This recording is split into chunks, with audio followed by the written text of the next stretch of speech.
ఆవకాయ ఆంజనేయ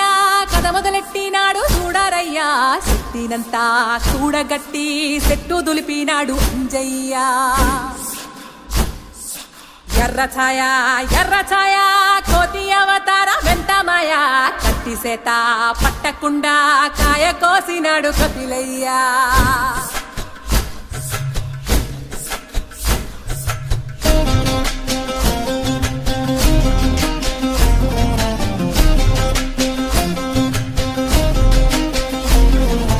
అంజనమ్మ ముందు పంజుల్ పుంజుల్ సీడి మామిడి ముక్కలు కుప్పల్ తెప్పల్ అంజనమ్మ ముందు పంజుల్ పుంజుల్ సీడి మామిడి ముక్కలు కుప్పల్